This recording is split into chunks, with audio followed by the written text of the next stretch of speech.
The wind howled like something alive, clawing at skin and swallowing sound, when the Navy SEALs saw them through the curtain of white.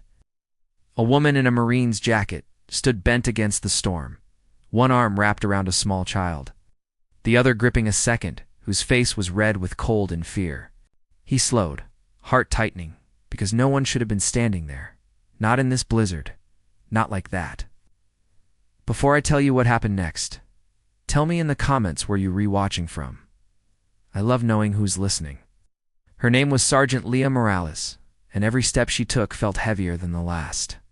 Snow packed into her boots, numbing her feet, stealing sensation inch by inch. The road behind her had disappeared, erased by the storm, and the base ahead might as well have been on another planet. She had told herself she could make it. Marines were trained to endure. Mothers had to. Her children were quiet now, too quiet. 5-year-old Mateo leaned into her side, shivering violently. 8-year-old Sofia tried to be brave, jaw clenched, eyes unfocused as the cold gnawed its way deeper. Leah felt panic press against her ribs, sharp and insistent. She thought of warmth. She thought of failure. She thought she'd never forgive herself if she stopped moving. She thought she'd never see help. She was wrong. The CAL's name was Ryan Cole.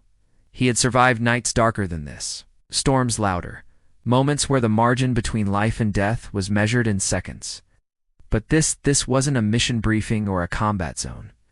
This was a family unraveling in slow motion, right in front of him. He stepped closer, boots crunching through drifts, his silhouette cutting through the white. Leah turned sharply, instinct flaring, her body angling protectively in front of her children. Her hands trembled, though whether from cold or fear she couldn't tell. "It's okay," Ryan said, voice raised but steady, pitched low to cut through the wind. "You're safe. Come with me." Da-da-da-da. The words were simple, gentle. They nearly broke her. Leah shook her head once, stubbornness and exhaustion warring inside her. "We're fine," she lied. Marines didn't ask for help. Mothers didn't either. But her knees buckled slightly, betraying her. Ryan saw it. He saw the way her shoulders sagged, the way the kids leaned into her like they were all sharing the same fragile spine.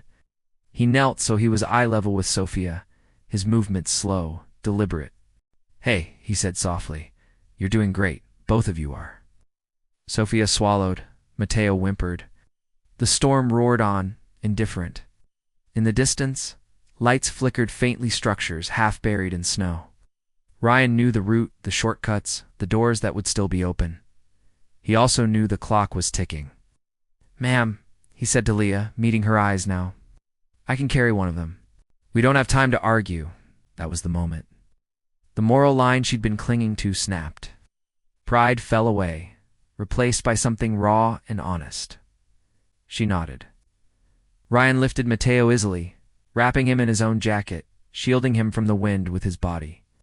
Leah took Sofia's hand, her grip desperate, grounding.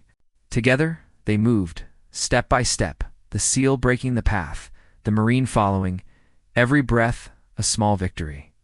The world narrowed to sound and sensation, the crunch of snow, the burn in lungs, the sting on cheeks, the weight of trust forming between strangers. Leah focused on Ryan's back, on the certainty of his movements. He didn't rush. He didn't hesitate. He moved like someone who knew exactly where they were going. Behind them, the storm tried to erase their tracks. When they reached the building, warmth hit like a wave. The door slammed shut, sealing out the wind, and the silence that followed felt almost sacred. Inside, people, froze soldiers, staff, America's eyes widening at the sight of them. "Get blankets," Ryan said calmly. Ow. The room sprang to life. Hands reached out. Someone took Sofia. Someone wrapped Leah in wool and heat. The shaking came then, violent and unstoppable, adrenaline releasing its grip. Leah sank into a chair, tears streaming down her face, breath hitching. She pressed her forehead to her hands, shame and relief colliding. She had almost lost everything. She had almost been too proud to survive. Ryan watched from a few steps back, quiet, making sure the kids were warm, breathing, safe. He didn't need thanks, didn't need recognition. This was just what you did when you saw someone in trouble.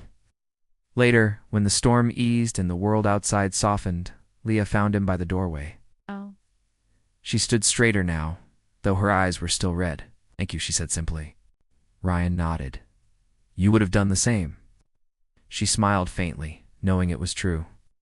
That night, as snow continued to fall, 3 lives slept safely under one roof instead of being swallowed by the cold. And somewhere between the blizzard and the warmth, something quiet and powerful had passed from one stranger to another. Because kindness doesn't vanish.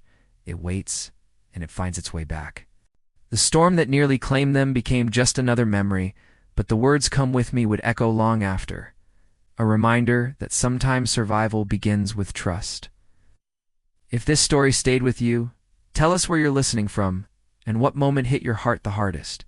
Subscribe to Whispered Words for more cinematic mission stories, human courage, and the quiet moments that change everything.